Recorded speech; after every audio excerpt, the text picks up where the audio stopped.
Bonjour Gabriel. J'ai voulu t'écrire la procédure là, pour le partage. C'est tout simple, là, mais c'est long à écrire. Fait que j'ai dit, je vais y faire un petit vidéo là, pour lui montrer comment faire. Fait que je me suis créé un compte d'étudiant, là. Je me suis clonée, là. Je me nomme Ouellette Lorraine en étudiant.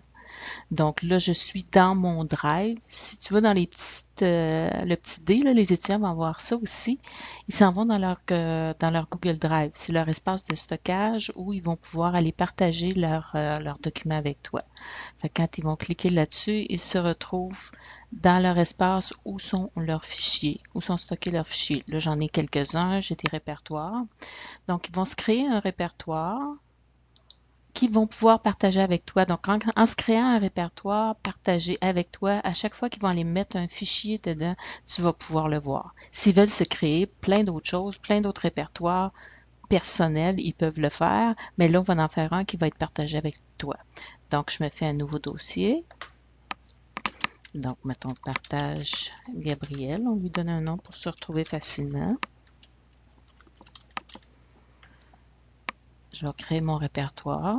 Donc, cet espace-là va permettre d'aller déposer des fichiers, par exemple. Je peux prendre ce fichier-là, puis simplement aller le déposer dans mon dossier. Donc, c'est comme sur le disque dur. Je vais retrouver mon fichier qui est là. Donc, je m'en retourne à mon document sur mon Drive. Donc, on voit là, mon document n'est pas partagé. Mon dossier n'est pas partagé encore, là, il y a rien dessus.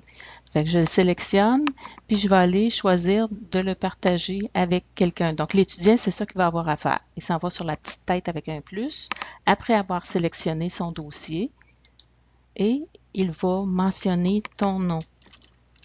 Warren. Ce que j'ai fait, moi, pour te montrer comment ça fonctionne, je vais le partager avec mon compte d'administrateur.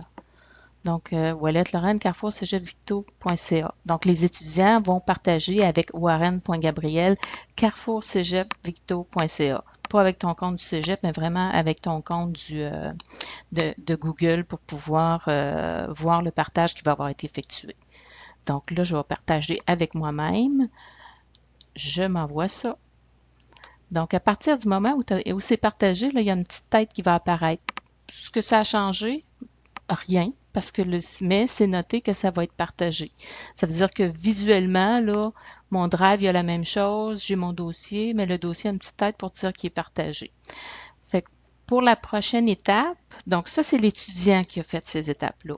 Toi, si tu veux aller voir ce que l'étudiant a fait, tu vas aller dans ton compte du Carrefour. Donc là, je vais aller changer de compte. Donc, je m'en vais dans mon compte de prof, mettons, de Lorraine Ouellet.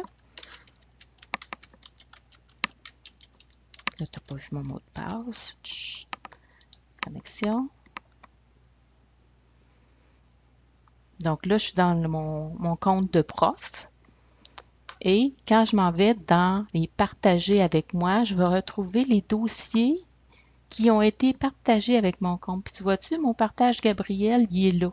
Ça veut dire qu'il est dans le compte de l'étudiant physiquement, mais là, il y a un lien qui a été fait dans ton compte à toi pour que tu puisses le consulter. Donc là, je vois le document de l'étudiant, puis je pourrais aller lui mettre des commentaires.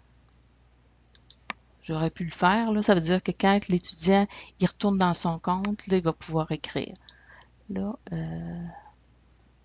demander l'accès. Oh, il va falloir faire attention à ça. C'est comme si j'étais en lecture seule. Je vais le vérifier là, parce que toute la procédure est correcte pour pas être obligé de refaire l'enregistrement. Puis je vais vérifier là, pourquoi qu'on est en lecture seule. C'est beau. Ça fait que voilà pour le partage de documents avec la Ouellette Lorraine et le prof.